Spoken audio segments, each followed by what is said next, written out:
E aí, pessoal, mais uma vez, bem-vindos ao Relações Internacionais em Minutos. A gente está aqui para te ajudar a entender as coisas que estão rolando no mundo, sabe? De um jeito que não te faça coçar a cabeça. Isso aí. A gente pega esses temas complicados de relações internacionais e tenta destrinchar tudo para você, sem mistério, sem enrolação. E hoje a gente vai mergulhar num tema que está dando o que falar. Essa tal de nova ordem mundial em 2025. Pelo jeito o mundo não tá para brincadeira, né? Guerra na Ucrânia se arrastando, a economia global meio cambaleante. Pois é, para completar, a gente está vendo líderes com um estilo bem particular, digamos assim, assumindo poder em vários países. E aí fica a pergunta, será que tudo isso é só uma fase ruim que vai passar ou o mundo está mudando de verdade, para sempre? Uma baita pergunta. E é isso que a gente vai tentar responder nesse Deep Dive. A gente separou 3 pontos principais para analisar que estão dando tom em 2025. Primeiro, essa onda de personalismo na política. Segundo, a volta do protecionismo na economia, com os países tentando se proteger, sabe? E por último, mas não menos importante, como essa polarização ideológica, essa briga de ideias, está afetando as relações entre os países. Bora começar então falando do personalismo.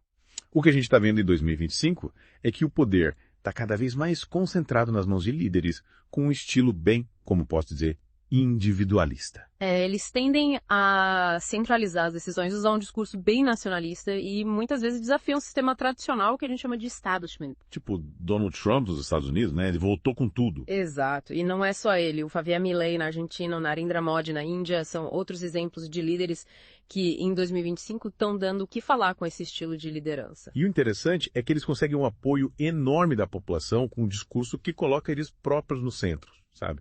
Um discurso com que de nós contra eles, um nacionalismo bem forte. E as redes sociais têm um papel fundamental nisso tudo, né? Verdade. Elas permitem que esses líderes falem direto com o público, sem precisar da mídia tradicional, o que acaba criando uma conexão mais direta, mais pessoal, digamos assim.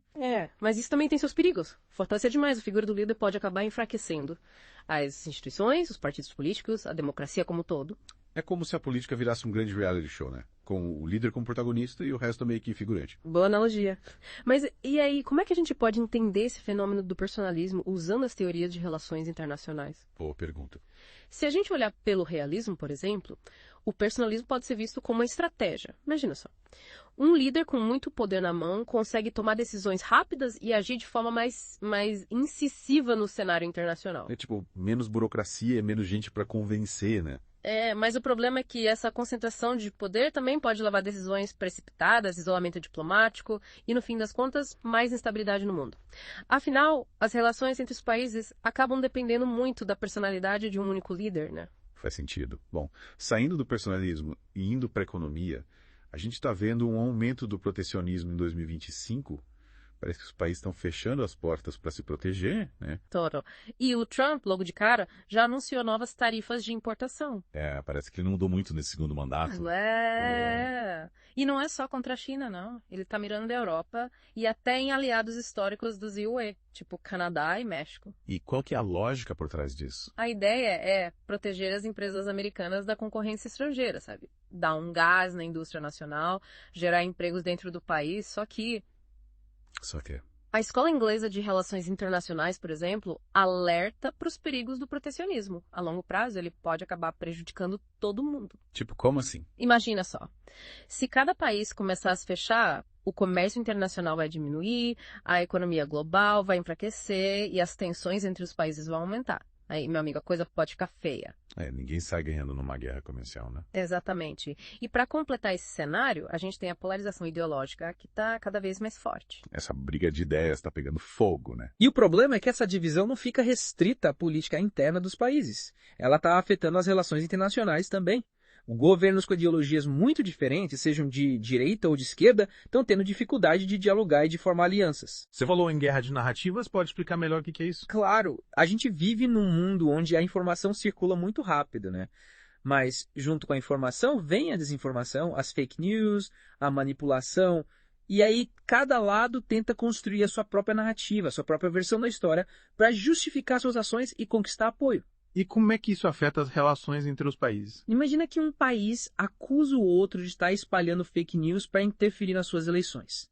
Ou que um país critica o outro por violar direitos humanos, enquanto o outro se defende dizendo que está apenas protegendo a sua soberania. Ou seja, fica difícil saber quem está falando a verdade, né? Exato.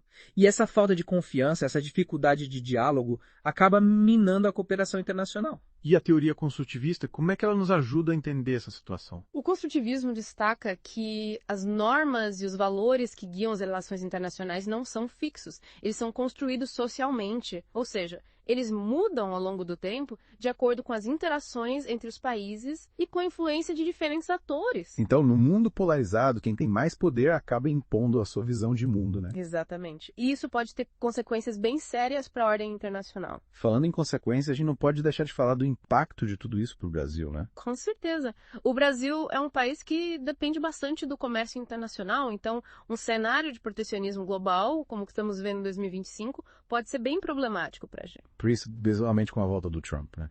Ele já deixou claro que vai priorizar os interesses americanos e isso pode significar barreiras para as exportações brasileiras, especialmente no agronegócio. E a área diplomática, como é que fica? Essa polarização global também afeta a política interna do Brasil.